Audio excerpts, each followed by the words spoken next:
Hey gang, first things first, thank you to whoever subscribed. Um, any journey to any destination always begins with a step, and we've made the first step to 1,000. So hopefully, more continue to come, and we'll continue to pave the way.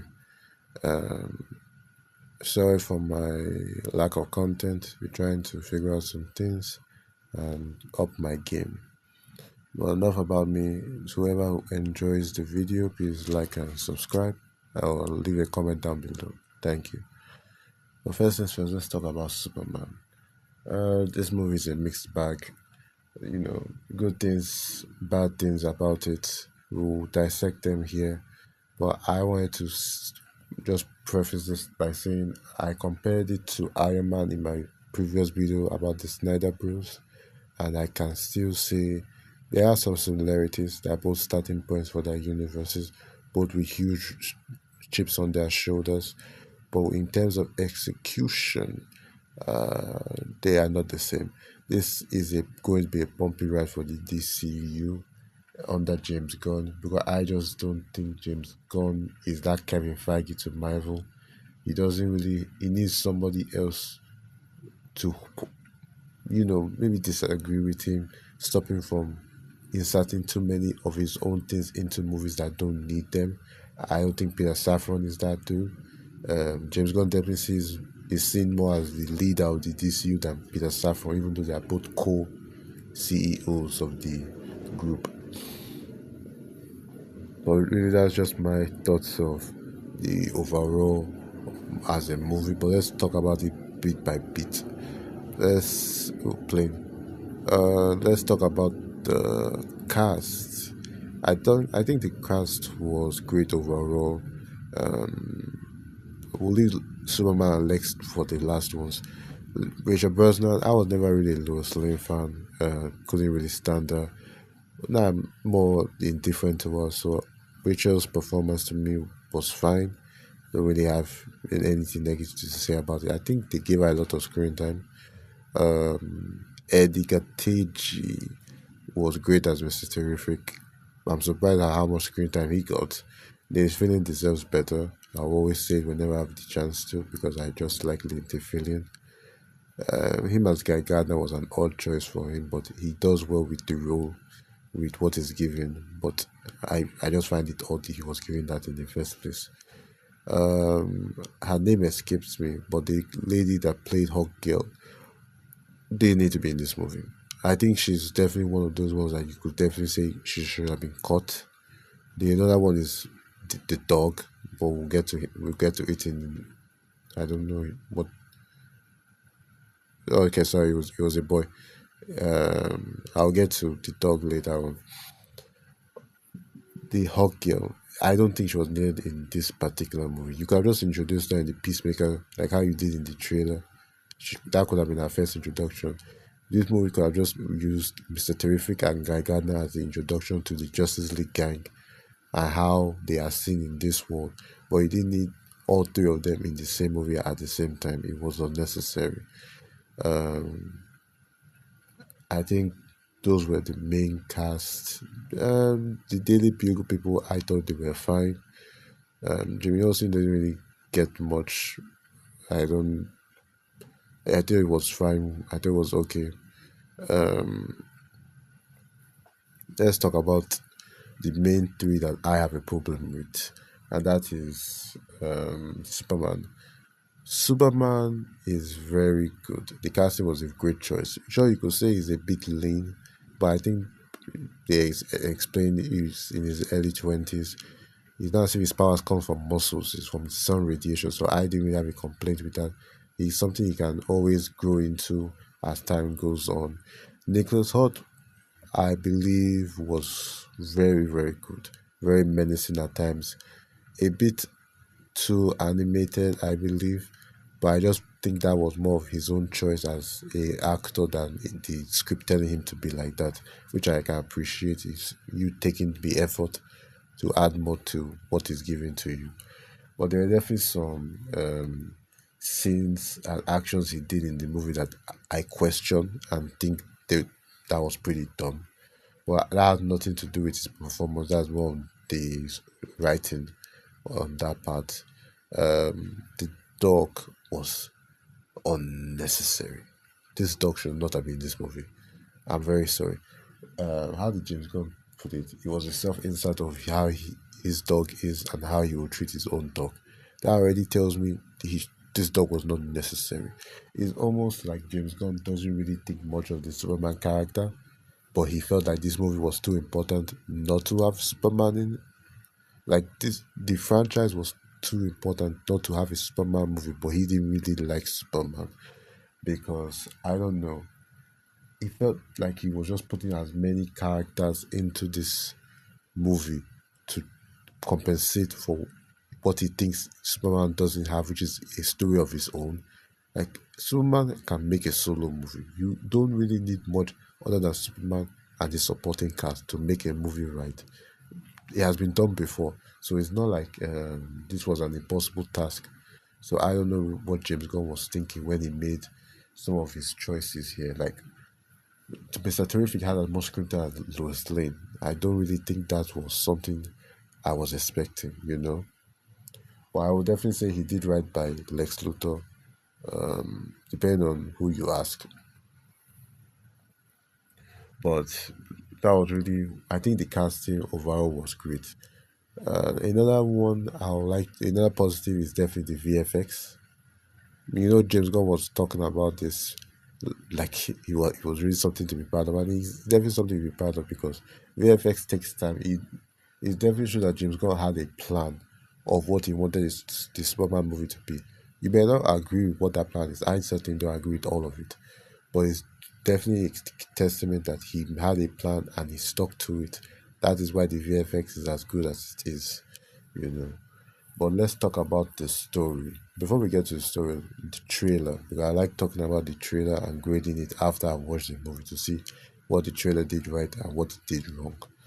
The trailer, I can definitely say, is a 5.5 out of 10 because it was very divisive. You know, people liked it or you hated it. From the get go, people were already complaining about the slew of characters that were showing up in the trailer. And yes, that is a major problem with this movie. Another problem definitely has to do with Superman's writing. You know, in the trailer, a lot of people were complaining about his interview with Lois. I wasn't one of them because I just thought it made sense as the trailer. I thought I understood it from what the movie was going to be from the trailer, and that was a man who is who was raised in a simple way is now meeting the real world, a complex world that there's no really it's just gray in the middle.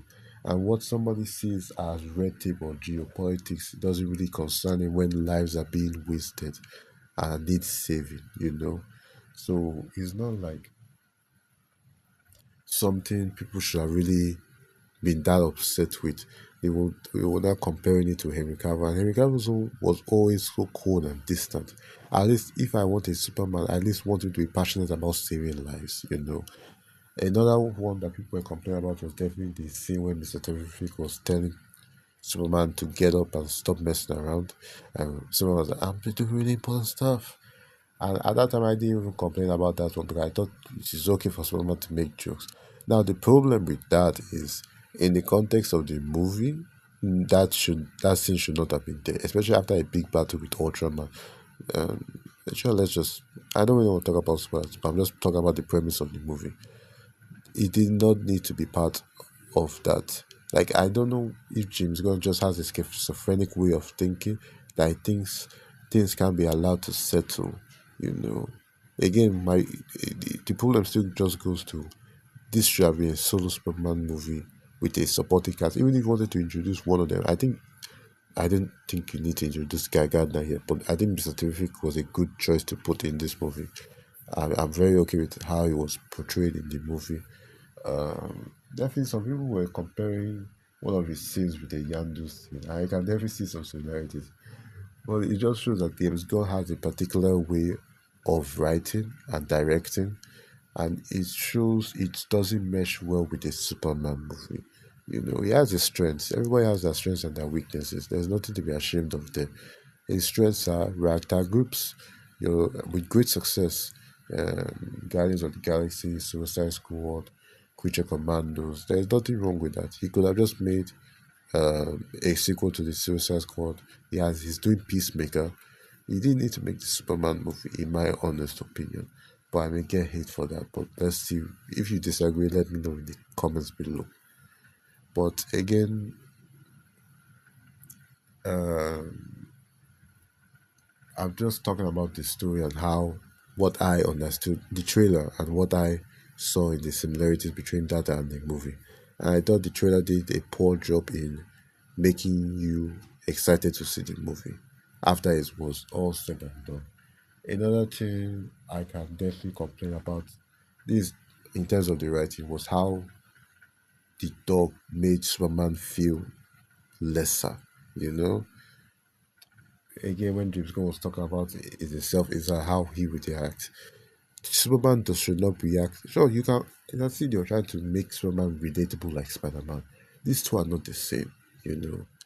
Superman is not Spider-Man. You can make him he can say jokes, but at the end of the day, Superman is a leader. I don't expect him to, especially with the scenes with his dog and scene with Supergirl at the end of the movie and in the credits. Superman is not somebody. He's like your brother, if you will, or maybe your father figure. He's someone who will stray you right along the right path if he has to. He will scold you if he needs to.